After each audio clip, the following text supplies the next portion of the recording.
नमस्कार विद्यार्थी मित्रांनो, स्मार्ट अभ्यास या यूट्यूब चॅनलवर आपले मनापासून स्वागत आहे। आज दिनांक 11 सप्टेंबरच्या ज्याही महत्त्वाच्या चालू घडामोडी असणार आहेत त्याचा अभ्यास या व्हिडिओच्या माध्यमातून आज आपण करणार आहोत। तत्पूर्वी आपण जर चॅनलला नवीन असाल तर चॅनलला सबस्क्राइब करा आणि व्हिडिओ जर आवडला तर व्हिडिओला लाईक करा। तसेच हा व्हिडिओ आपल्या विद्यार्थी मित्रांना नक्की शेअर करा जेणेकरून याचा फायदा आपल्या मित्रांना सुद्धा होईल। चला मग सुरुवात करणार आहोत काल दिलेल्या होमवर्क क्वेश्चनने। तर काल दिलेला होमवर्क क्वेश्चन असा होता की इस्रो या अंतराळ संस्थेचे अध्यक्ष कोण आहेत।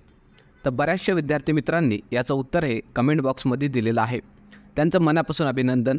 आणि ज्यांना याचं उत्तर माहिती नसणार आहे त्यांच्यासाठी उत्तर आपण सांगणारच आहोत। तर ऑप्शन्स आपल्यासमोर आहेत आणि याचं योग्य उत्तर असणार आहे option number D, S Somnath हे सध्या आपली जी काही इस्रो अंतराळ संस्था आहे भारताची त्याचे अध्यक्ष आहेत। त्यासोबतच आपल्याला अजून दोन मुद्देसुद्धा लक्षात ठेवायचे आहेत। या ठिकाणी ऑप्शनमध्ये जो के-सिवन जे दिसत आहेत ते के-सिवन हे आपले पूर्वीचे इस्रोचे अध्यक्ष राहिलेले आहेत आणि त्यांच्या काळामध्ये चंद्रयान-2 जी काही मोहीम होती ते आपण केली होती आणि जे काही एस सोमनाथ आहेत त्यांच्या कार्यकाळामध्ये चंद्रयान-3 जी काही मोहीम आहे ती आपण यशस्वीपणे पूर्ण केली होती। या दोन गोष्टीसुद्धा अशा प्रकारे आपल्याला परीक्षांमध्ये विचारले जाऊ शकतात, म्हणून हे सुद्धा आपण लक्षात ठेवणं गरजेचं आहे। त्यानंतर आज चालू घडामोडीचा पहिला प्रश्न आपल्याला बघायचा आहे की US ओपन 2024 पुरुष एकेरीचा विजेता कोण बनला आहे। तर ऑप्शन्स आपल्यासमोर आहेत आणि याचं योग्य उत्तर असणार आहे ऑप्शन नंबर बी, जॅनिक सिनर हा जो काही खेळाडू आहे तो US ओपन पुरुष एकेरीचा विजेता ठरलेला आहे। त्याविषयी थोडी एक्स्ट्रा इन्फॉर्मेशनसुद्धा आपल्याला बघणं गरजेचं आहे। हा जो काही जॅनिक सिनर आहे तो US ओपन पुरुष एकेरीचा किताब जिंकणारा इटलीचा पहिला खेळाडू ठरलेला आहे मित्रांनो। म्हणून ही घडामोड त्या देशाच्या दृष्टीने एक युनिक घडामोड आहे, म्हणून आपण ते स्टार करून ठेवायचं आहे। पहिल्यांदाच या इटलीच्या खेळाडूने हे किताब जिंकलेला आहे किंवा टायटल जिंकलेला आहे आणि त्याचं हे दुसरं ग्रँड स्लॅम आहे। पण जर US ओपनचं जर विचारलं तर हा त्याचा पहिलाच किताब आहे। त्यासोबतच याच स्पर्धेमध्ये US ओपनची जी काही महिला एकेरी ही झालेलं आहे त्याची विजेता कोण ठरलेली आहे महिला एकेरीची, तर त्याचं नाव आहे अयर्ना सबलेंका जी की बेलारूस या देशाची आहे। आणि या ठिकाणी आपण दोन्ही खेळाडूंचे छायाचित्र दिलेले आहे जेणेकरून तुम्हाला त्या गोष्टी अजून जास्त क्लिअर होतील। तर या गोष्टी आपण लक्षात ठेवायच्या आहेत, कारण या खेळ घडामोडींवर सुद्धा आपल्या परीक्षांमध्ये प्रश्न विचारतात। जसं की US ओपन असेल, ऑस्ट्रेलियन ओपन असेल, विम्बल्डन वगैरे यावर प्रश्न विचारले जातात, म्हणून आपण या ठिकाणी हे कव्हर केलेलं आहे। चला मग पुढचा प्रश्न आपण बघणार आहोत की नुकतेच भारताचे वित्त सचिव म्हणून कोणाची नियुक्ती करण्यात आली आहे। तर ऑप्शन्स आपल्यासमोर आहेत आणि याचं योग्य उत्तर असणार आहे option number A, Tuhin Kanta Pande हे जे काय आहेत ते सध्या भारताचे नवीन वित्त सचिव म्हणून यांना नियुक्त करण्यात आलेलं आहे। त्यांच्याविषयी थोडी अधिकची माहितीसुद्धा आपल्याला बघायची आहे। हे जे काही तुहिनकांत पांडे आहेत ते IAS अधिकारी आहेत। यापूर्वीचे जर वित्त सचिव कोण होते आपल्या भारताचे विचारलं तर त्यांचं नावसुद्धा आपल्याला लक्षात ठेवायचं आहे। TV सोमनाथन हे अगोदरचे वित्त सचिव होते आणि आता त्यांची जागाही तुहिनकांत पांडे यांनी घेतलेली आहे। तसेच मित्रांनो, ज्या काही नुकतेच मागच्या काही काळामध्ये इतर ज्या शासकीय नियुक्त्या झालेल्या आहेत त्यासुद्धा आपण बघायच्या आहेत। जसं की राष्ट्रपतींचे सचिव म्हणून दीप्ती उमाशंकर यांना नियुक्त करण्यात आलेलं आहे। रक्षा सचिव म्हणून राजेश कुमार सिंह यांची नियुक्ती झालेली आहे।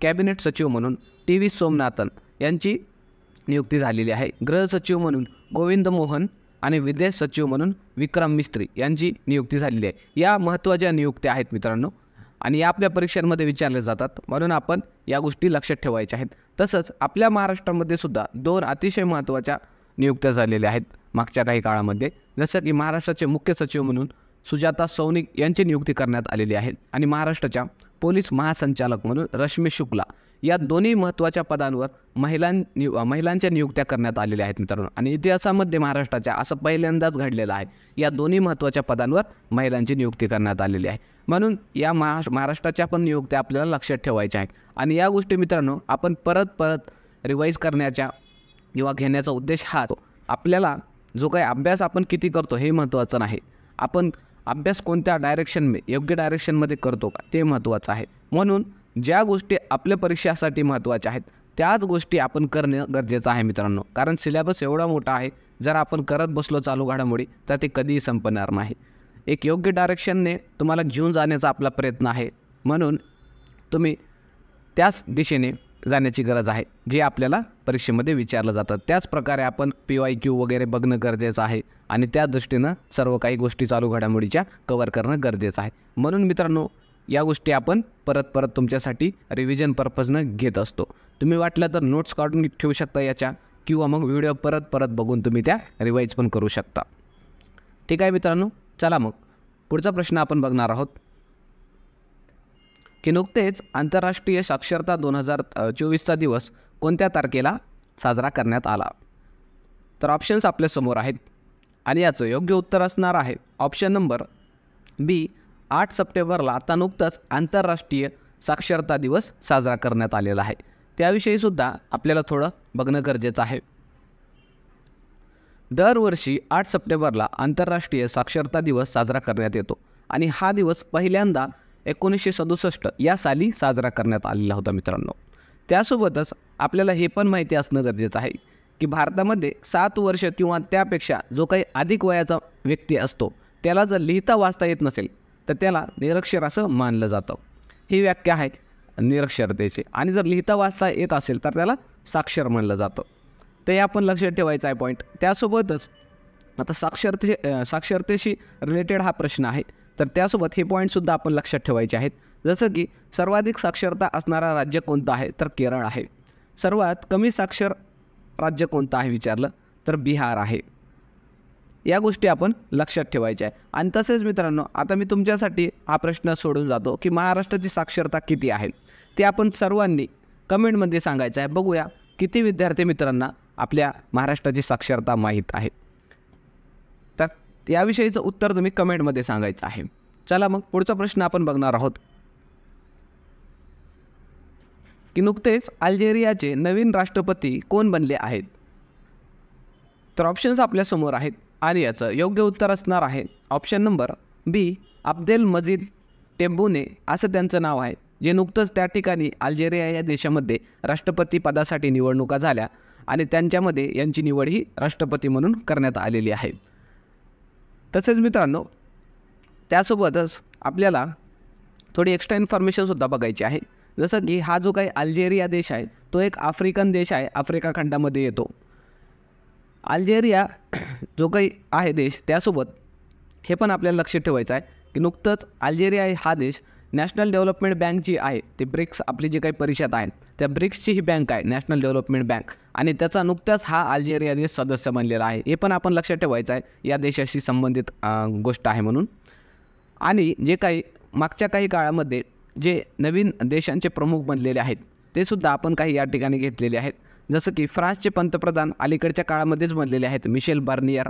व्हेनेझुएलाचे राष्ट्रप्रमुख हे निकोलस मादुरो बनलेले आहेत. इराणचे राष्ट्रपती मसूद पेजेश्कियान बनलेले आहेत.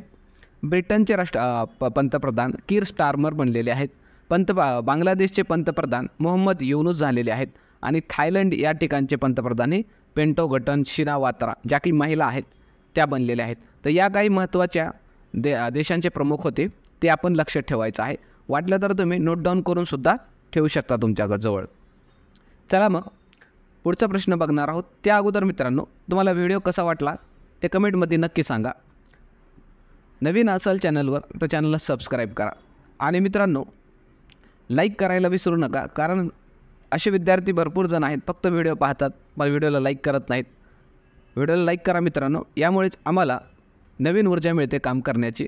त्यामुळे कृपया करून आपल्या व्हिडिओला लाईक करत चला. आपल्या विद्यार्थी मित्रांनासुद्धा हा व्हिडिओ पाठवा, आपल्या ग्रुप्समध्ये हा व्हिडिओ शेअर करा, जेणेकरून त्यांनासुद्धा याचा फायदा मिळेल. चला मग पुढचा प्रश्न आपण बघणार आहोत की केंद्रीय पर्यावरण मंत्रालयाच्या स्वच्छ हवा सर्वेक्षण 2024 नुसार कोणत्या शहराने श्रेणी 1 शहराच्या यादीत प्रथम क्रमांक पटकावलेला आहे. तर नुकतंच मित्रांनो, केंद्रीय पर्यावरण जे काही मंत्रालय आपलं त्याने स्वच्छ हवा सर्वेक्षण यामध्ये श्रेणी 1, श्रेणी 2, श्रेणी 3 आणि 4 अशा प्रकारे काही ही श्रेण्या बनवल्या होत्या आणि जे काही शहरं आहेत त्यांची विभागणी केलेली होती. आणि त्यानुसार कोणतं शहर शहराची हवाई स्वच्छ आहे किंवा वायू ही क्लीन आहे, ते त्यानुसार क्रमवारीत दिलेली आहे. तर त्यासंबंधीचा हा प्रश्न आहे. ऑप्शन्स आपल्यासमोर आहेत आणि याचं योग्य उत्तर असणार आहे ऑप्शन नंबर ए, सुरत, जो काही गुजरात राज्यामधलं शहर आहे. तो शहर हा श्रेणी 1 शहराच्या यादीत प्रथम आलेला आहे. तर त्यासोबतच आपल्याला अजून एक्स्ट्राची इन्फॉर्मेशन या संबंधित लक्षात ठेवायची आहे. श्रेणी 1 मधील कोणते शहर होते, श्रेणी 2 मध्ये कोण होते आणि श्रेणी 3 मध्ये कोणते शहर होते. तर श्रेणी 1 मध्ये अशा शहरांना ठेवण्यात आलं होतं ज्यांची लोकसंख्या ही 10 लाखापेक्षा जास्त आहे असं शहर, आणि त्यामध्ये विजेता ठरलेला आहे सुरत हा शहर. त्यासोबतच श्रेणी 2 मध्ये 3 ते 10 लाख लोकसंख्या असणारे शहरांचा समावेश होता, आणि त्याच्यामध्ये प्रथम क्रमांकावर शहर होतं फिरोजाबाद आणि द्वितीय क्रमांकावर शहर होता अमरावती. हा पॉईंट आपल्यासाठी महत्त्वाचा आहे. श्रेणी 2 मध्ये दुसरा क्रमांक कोण पटकावलेला आहे, तर तो आहे मित्रांनो महाराष्ट्रातलं अमरावती शहर. म्हणून कमीत कमी आपण हा पॉईंट लक्षात ठेवायचा आहे की अमरावती शहराविषयी. त्यानंतर श्रेणी 3 मध्ये 3 लाखपेक्षा जे कमी लोकसंख्या असणारे शहर आहेत त्यांना ठेवण्यात आलेलं होतं, आणि त्या श्रेणीमधला विजेता हा रायबरेली हा शहर ठरलेला आहे. त्यासोबतच आपल्याला पर्यावरण, वने व हवामान बदल मंत्री कोण आहेत सध्या, तर ते आहेत भूपेंद्र यादव, हे आपल्याला लक्षात ठेवायचं आहे. त्यानंतर पुढचा प्रश्न आपण बघणार आहोत.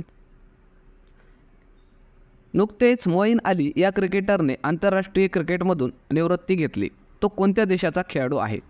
तर ऑप्शन्स आपल्यासमोर आहेत आणि याचं योग्य उत्तर असणार आहे ऑप्शन नंबर ए, इंग्लंड या देशाचा हा मित्रांनो खेळाडू आहे, क्रिकेटपटू आहे मोईन अली. या ठिकाणी त्याचं छायाचित्रसुद्धा आपण दिलेलं आहे. त्यासोबतच थोडी एक्स्ट्रा इन्फॉर्मेशनसुद्धा आपल्याला बघायची आहे. हा जो काही मोईन अली आहे खेळाडू, तो ऑलराऊंडर अर्थात अष्टपैलू खेळाडू आहे मित्रांनो. म्हणजे तो बॉलिंग पण करू शकतो, बॅटिंग पण करू शकतो, अशा प्रकारचा तो ऑलराऊंडर खेळाडू आहे. आणि भारतामध्ये IPL ज्या काही स्पर्धा होतात त्या IPLच्या स्पर्धांमध्ये सुद्धा हा खेळतो मी. तर हे आपण लक्षात ठेवायचं आहे. त्यासोबतच जे भारतीय खेळाडू आहेत जे की 2024मध्ये त्यांनी क्रिकेटमधून निवृत्ती घेतलेली आहे, तर ते कोणते आहेत ते आपल्याला लक्षात ठेवणं गरजेचं आहे. रोहित शर्मा, विराट कोहली आणि रवींद्र जडेजा हे जे 3 खेळाडू आहेत हे फक्त T20 जो काही फॉर्मॅट असतो 20 ओव्हरचा, त्याच्यामधून यांनी फक्त रिटायरमेंट घेतलेली आहे. आणि बाकी जे इतर जे काही फॉर्मॅट आहेत, वन डे असेल किंवा टेस्ट क्रिकेट असेल, त्याच्यामध्ये मात्र हे खेळत राहणार आहेत, हे आपण लक्षात ठेवायचं आहे. तसेच दिनेश कार्तिक आणि केदार जाधव हे जे भारताचे 2 खेळाडू आहेत यांनी क्रिकेटच्या सर्व प्रकारांमधून निवृत्ती जाहीर केलेली आहे. तर या गोष्टी आपल्या भारतीय खेळाडूंविषयी सुद्धा आपण लक्षात ठेवायचं आहे. त्यानंतर पुढचा प्रश्न आपल्याला बघायचा आहे की नुकतेच पार पडलेल्या पॅराऑलिम्पिक स्पर्धेत भारताने किती सुवर्णपदक जिंकले. आणि नुकतंच मित्रांनो आता 2-3 दिवसामागे ही पॅराऑलिम्पिक स्पर्धा संपलेली आहे, आणि त्यामध्ये किती भारताने पदक जिंकलेले आहेत. आता येणाऱ्या परीक्षांमध्ये यावर सुद्धा आपल्याला परीक्षेमध्ये प्रश्न दिसणार आहे, म्हणून हे करणं सुद्धा आपल्याला गरजेचं आहे. तर ऑप्शन्स आपल्यासमोर आहेत आणि याचं योग्य उत्तर असणार आहे ऑप्शन नंबर बी. तर भारताला या पॅराऑलिम्पिक स्पर्धेमध्ये एकूण 7 सुवर्णपदक मिळालेले आहेत. त्यासंबंधित एक्स्ट्रा इन्फॉर्मेशनसुद्धा आपल्याला बघायची आहे. या स्पर्धेमध्ये भारताने एकूण 29 पदक हे जिंकलेले आहेत. तर हे जे काही पदक होते त्याची जी काही विभागणी कशी करू शकतो आपण, सुवर्णपदक होते 7 भारताला मिळालेले, त्यानंतर रौप्य पदक भारताला 9 मिळाले आणि कांस्य पदक 13 मिळाले. असे एकूण भारताला 29 पदक हे या पॅराऑलिम्पिक स्पर्धेमध्ये मिळालेले आहेत. भारताचा या पदक तालिकेमध्ये 18वा क्रमांक राहिलेला आहे आणि प्रथम क्रमांकावर कोण राहिलेला आहे, तर चायना हा देश 220 पदकांसह पहिल्या क्रमांकावर राहिलेला आहे. तर या पण आपण गोष्टी लक्षात ठेवायचं आहे. तसंच मित्रांनो महाराष्ट्राचा एक खेळाडू होता या स्पर्धेमध्ये, सचिन खिल्लारी. हे आपल्याला पॉईंट लक्षात ठेवायचं आहे, स्टार करून ठेवा. हा प्रत्येक परीक्षेमध्ये आता आपल्याला येणाऱ्या दिसणार आहे हे नाव, सचिन खिल्लारी. तर या महाराष्ट्राच्या खेळाडूने गोळाफेक या खेळामध्ये भारताला रौप्य पदक जिंकून दिलेलं आहे. तर हा पॉईंट आपल्यासाठी अतिशय महत्त्वाचा आहे, तो पॉईंट आपण लक्षात ठेवायचा आहे. त्यानंतर शेवटी जसं आपण होमवर्क क्वेश्चन देऊन जातो, जसं आजचं होमवर्क क्वेश्चन असणार आहे की नांदूर मध्यमेश्वर हे रामसर स्थळ कोणत्या जिल्ह्यामध्ये आहे. तर ऑप्शन्स या ठिकाणी आपण दिलेले आहेत आणि प्रत्येक विद्यार्थ्याने याचं उत्तर देऊनच पुढे जायचं आहे. असं फक्त प्रश्न हे स्किप करून कोणीही जायचं नाही मित्रांनो, कारण हा अतिशय महत्त्वाचा प्रश्न आहे. जे परीक्षा देतात त्यांना माहिती आहे, ज्यांनी मागचे काही पेपर वगैरे दिलेले आहेत त्यांना माहीत आहे या रामसर स्थळांवर सुद्धा प्रश्न विचारले जातात आपल्या परीक्षांमध्ये, आणि त्याच दृष्टीने आपण हा प्रश्न या ठिकाणी बनवलेला आहे. म्हणून प्रत्येकाने उत्तर देण्याचा प्रयत्न करायचा आहे मित्रांनो. जरी नाही आलं, जरी चुकलं तरी काही हरकत नाही, उद्याच्या व्हिडिओमध्ये आपण ते सांगणारच आहोत. पण उत्तर देण्याचा प्रयत्न करा, यामुळे तुम्हालाच फायदा होणार आहे. चला मग थांबणार आहोत या ठिकाणी. पुन्हा भेटूया एका नवीन व्हिडिओसह. जर व्हिडिओ आवडला असेल तर अवश्य लाईक करा. चॅनलवर जर नवीन असाल तर चॅनलला सबस्क्राईब करा. आणि आपल्या लेक्चरच्या मोफत नोट्स हव्या असतील तर आपल्या टेलिग्राम चॅनल स्मार्ट अभ्यास 555 या ठिकाणी जाऊन तुम्ही त्या डाउनलोड करून ठेवू शकता तुमच्याजवळ, आणि भविष्यामध्ये त्याचा तुम्हाला नक्कीच फायदा होईल. थांबूया मित्रांनो, पुन्हा भेटूया एका नवीन व्हिडिओसह. धन्यवाद.